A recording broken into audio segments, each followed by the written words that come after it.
reka ndakubwira urabona abakobwa bose ndababwiye ngo bajeyo abakobwa bose bo bamaslay queen nta mukobwa muzima twaba dusigara ino Misi kweri idiri zabuze benshi babaye abasirikare reka ndakwereke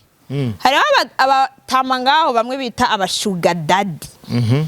sivyo abashuga daddy umwagaza kabiri kunda sivyo apana kumukora kahandi umwagaze kunda gusa aca baburemwe yo baguhe 200,000 300,000 ari yo bati hariho ibintu jewe ntashobora basi gushigikira Slay Queen n'abakobwa ba mbere babakeha bwenge kuko n'abantu ba mbere baronka amahera mu buhinga bworoshe yosa neza umva yaba basi akorera uwo miliyoni basi dufatara utahanye kuko Slay Queen ya mbere ngaho ibujumbura no miliyoni murajyamye kamukwita miliyoni Sheke gasinye fresh bacu miliyoni Slay Queen ya kujamana n'umugabo miliyoni hariho nuwo barira kuri 30,000. Yes guys, mumeze neza. Turabaramukije cyane abakunzi ba Lynca Arlene Alu. Mumeze neza, nizere ko mumeze neza abantu mwese mudukurikirana muri ku mpande zine zise turabahaye mwaramutse namwiriwe bivaye naho baherereye. Hari abari mu Burundi, mu Bufaransa, Amerika, mwese muradukurikirana turabaramukije cyane. Nizere ko mumeze neza guys, abatameze neza mubandanye musenga kumbure ejo n'abari muri Oman. Kandi bavuga ngo iyo usenze stress zirahera. Canke bisaba kwikura mu bwenge. Mugabo rero ega Imana igira utuntu tubiri. Tujana. Iyo usenze stress irahera. Iyo uravye aru stress irahera. Abazi bisibanwa amasaporo. Jemba numengo boreka no kwiyahuza ivyo bintu bizohava binabica ahubwo bandabe jewe stress zirahera. Bigenza gute kujya kuno iparaturukishe bedure. Sangira ati tivoma ngidi. Hajya wacumye cyangwa kandi simeretse kubereka ingidi zanje ubuhorero zavyibushe zarenze. Reka. Yes hamara musaba kunzi bawe. So ndaramukije abakunzi ba Lynca Arlene Alu sino ndandi dondo. Comme d'habitude mission seri kwa menyo msimeno masenya naso. Yes. Uyu munsi tugira dukoreshwe na Liam Promoter. Man, je sinigera mboneka murabizi je mba ndi nyuma ya kamera. Tous les jours. Ndabahasho imisi yose tu. Yes. Tubibutse muri photography byo dukora. Alu photography dufotora amafoto meza cyane dukora ama clip video. Turahaye ikaze nawe nemereye ama video baranse kuza. Yes twongera turamutsa umukire zikuramwe nongera ndamutsa n'umukire Bikis Africano ari muri Amerika. Muririmbye ari imba neza cyane. Tugwamwo bacane turabamenyesha umusa azoshikira Bujumbura kuri Mikiro ndadaye muzozi kumutegera tuzobamenyesha nkuko abandi muhora mubimenya bazanye inkumi nziza tivwa ya bintu nk'ibyo tuzoja kumutegera kuri airport vuba cyane tuzobamenyesha antwara amabisi azobahari tuzobabwira Lynca Arlene Alu yaberewe cyane merci no musi ndabona wambariye nka Samire nka Samire kuvaza mera nkuraho nka Berry Chris igisuko ndarenze kandi murabizi yuko ndi mwiza cyane gusumba abandi bakobwa ndi muri 5 ba mbere beza ndi muri 5 ba mbere bafise ingidi twongera turamutsa Berry Chris ahari hose tumubwira nti Berry Chris ndanamutahije naragiye no kumuramutsa ntashe nidacika naramuhaye umutima naramubwiye akomeze umutima ariko bizogenda neza cyane. So guys uno musere tubazaniye type CJ novuga nka teme turaza kuvuga debat tuze ku debatako ni kiki hari abakobwa ngahi Bujumbura dusanzwe tumenyereye so babazi bavuga ngo na Slay Queen mu buzima bugoye turimo Slay Queen n'abantu baba bari mu buzima nyene tu buri high kabisa usanga abantu nyene babaye ubuzima nyene kamafaranga nk'ubuzima bugoye urazi ko ubuzima bw'amafaranga atari wewe ugirira amafaranga urazi ukuntu biba bishishe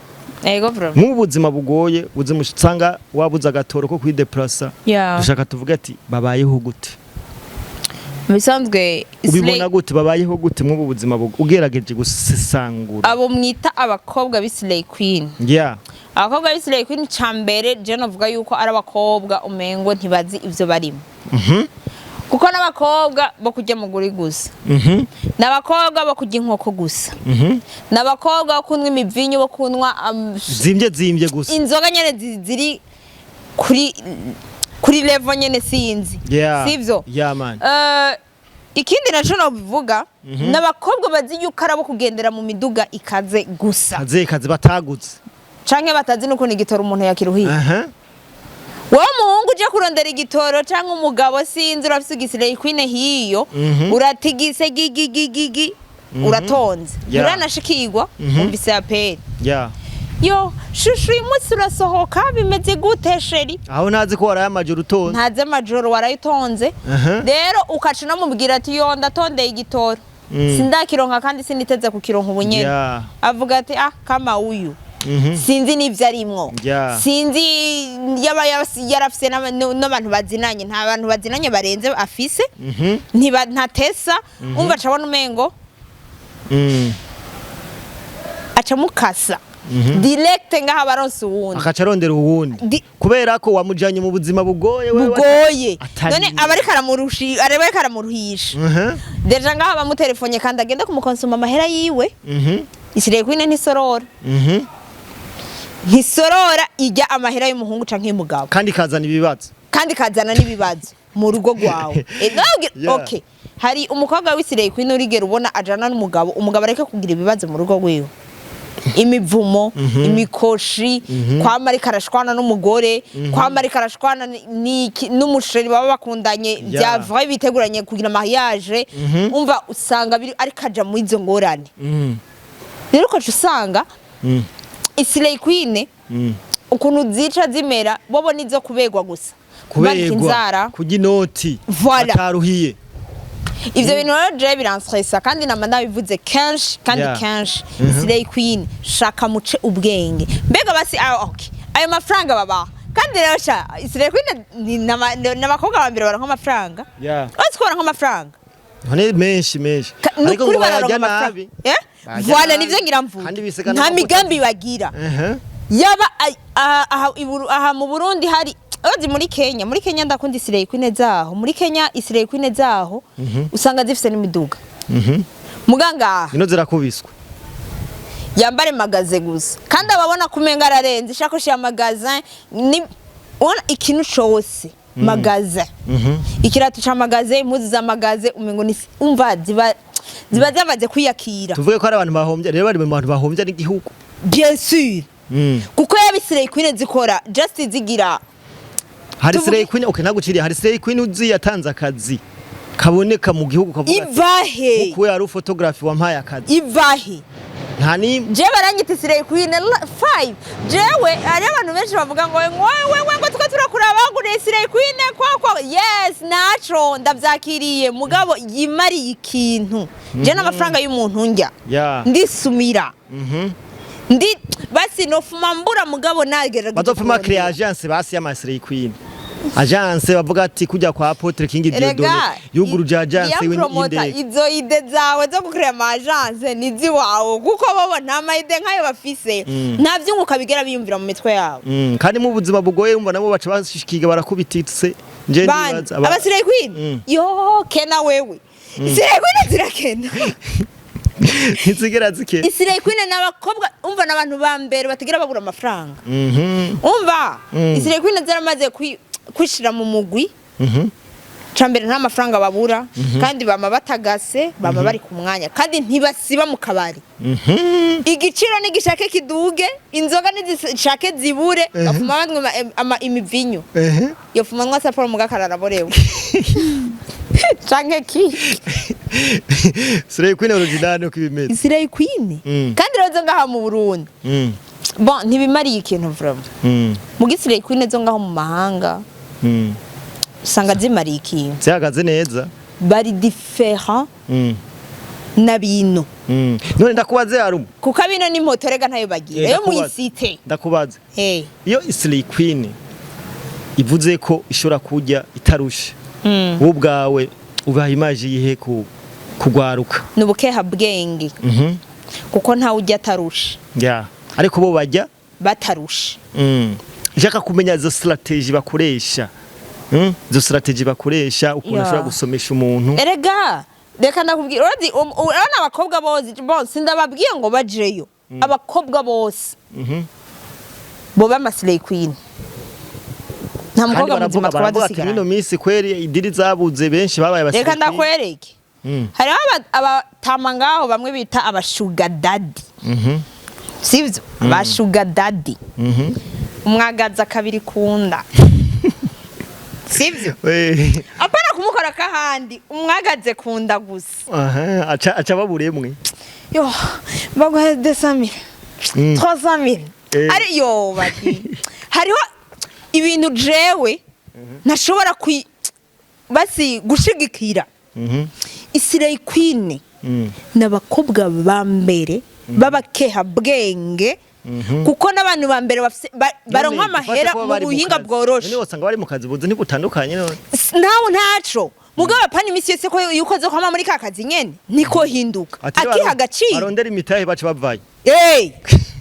erega yofuma ko ubwo Isirayeli sivyo akagaza umugabo kunda ijya mbere ijya kabiri ijya gatatu ariko ijya kane man ntabikore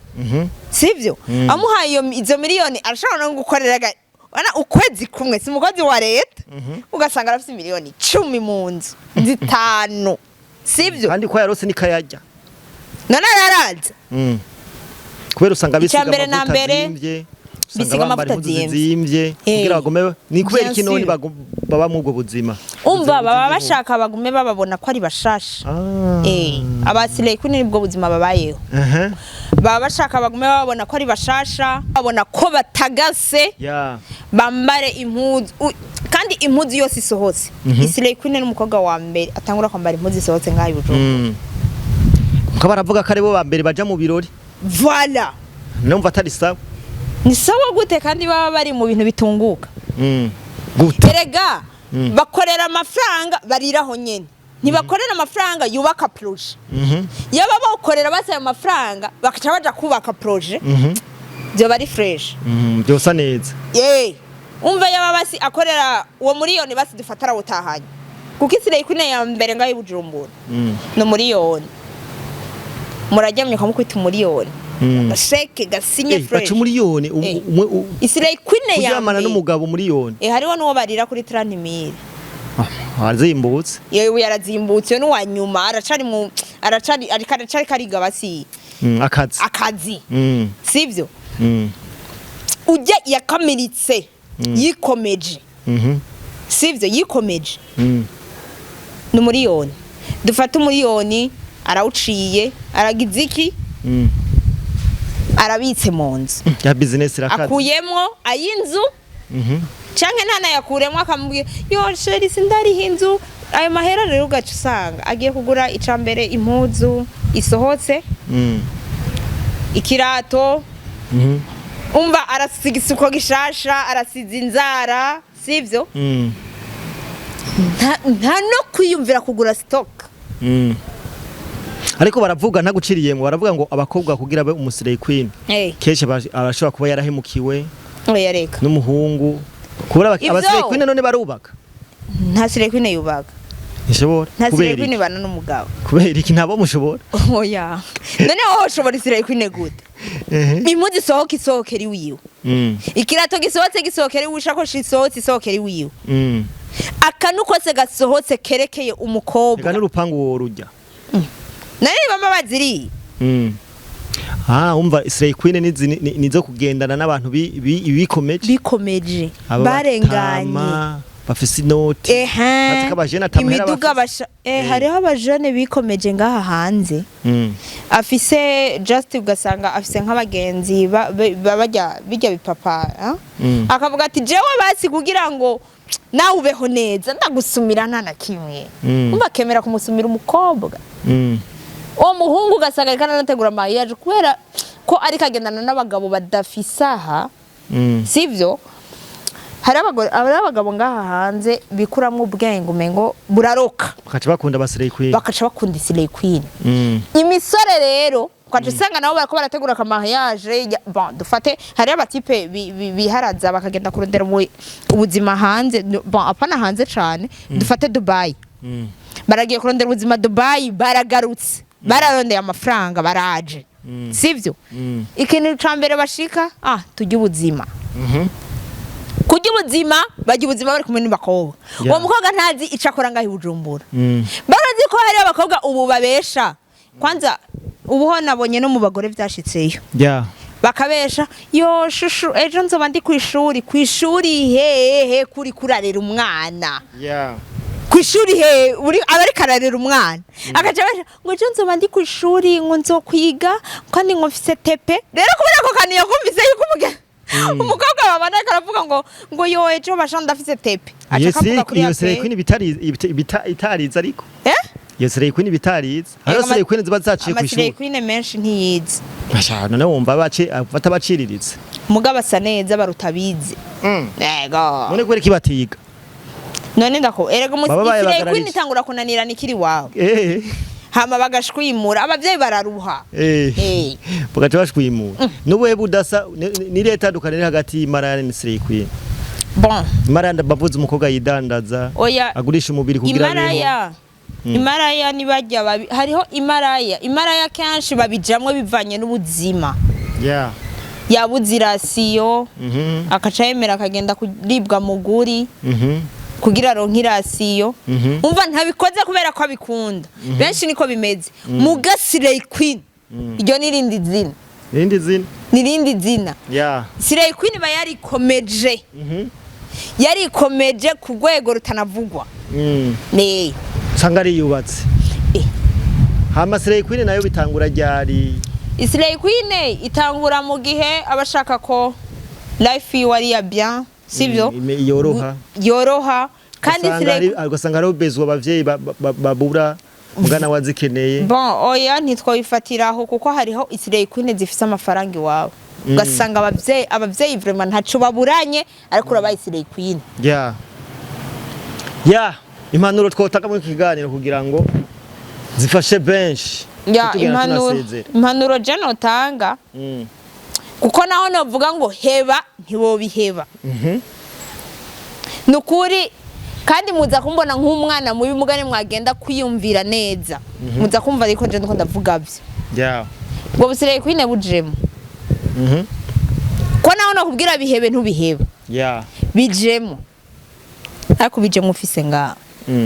wiyumvira na projet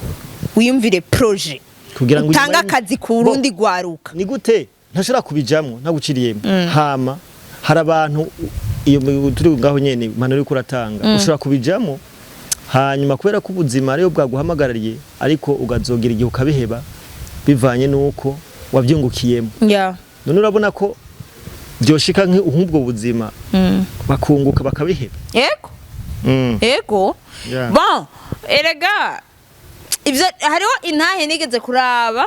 y'umukobwa w'umugore wo mu Rwanda sivyo yarigeze kugira yaciye mu bwo buzima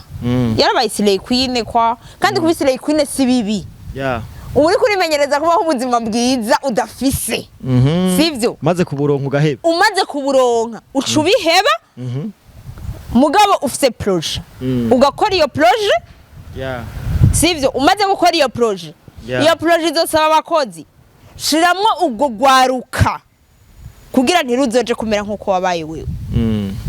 kabisa impanuro zubaka kuko hamwe novuga ngo nukuri ngo bihebe izina ry'Imana ahubwo murate aruyasaza ahubwo sizosubira kumukurikirana je kandi sinabigize ngo nukubera ko ngo ndaba canke iki je ndatswa nkurikiranwa n'Slay Queen menshi usanzwe gukorera mu muziki ndundi bazi ko mu muziki ndundi ata Slay Queen iri barimo umwe na Makenzi ni Slay Queen bien sûr urisi na Monya Fleur ni Slay Queen baja ega Abakobwa bose ni Slay Queen bon jewe sinamwinjiriye none twavuga yuko kandi Slay Queen yikomeje irondera ubuzima hanze amafaranga yakura mu muziki shari yampromota waje umuntu uzenya kuva kera muri game kuva kera ngira yuko hariho amafaranga ngaha mu muziki bakura za Dubai bakura mu makonseri mbwira concert Monya Fleur yakoze muri Dubai nta nimwe none ni Slay Queen yahari yes so dusezerera abantu hari ico tutavuze twogera tuvuze baza gatatu twavuze ariko gusa ntimufatire kuvyo navuze niyubake binabubake kandi binabubake baturiko turatanga n'impanuro ya kuko jewe uko mbona suko mwoja mu Slay Queen koresha amaboko yawe Imana yakuremanye apana kujya ivyagusa sawa kuko ivyo uri kurajya hari abo uri kuraraza inzara bashika bakubitwa hari abagore bagowe hari nk'abagabo sho usanga batatanze rasi akagenda kwinvestisa mu mukobwa akemera n'umuriyoni akayata kandi rera sorry ikintu nibagiye kuvuga Slay Queen zikigeze zikoresha imiti Slay Queen zikigeze zikoresha imiti mwasangiye ijya mbere ijya kabiri ntuzomuva inyuma atari wakwikuyeko oya kirazira aragutamika sha nakari mu so guys turabasezeye beravuga ngo turabaramukije twabaramukije gatubasezere ikiganiro tukigereze ngaha kumbure gishobora gufasha benshi bagikurikiranye kuva ku ntango kugera ku iherezo tubashimire kandi dushimira n'abafana badukurikirana uraza gufata umwanya wawe ukumviriza ikiganiro kuva ku ntango gushika gihe abo bantu umva bakwiyike mu kwibibizu yes ama kuri micro niriya mu promoter na Lynca Arlene Alu comme d'habitude Misi mafsel gwa minyo msimeni maso yinya na so ciao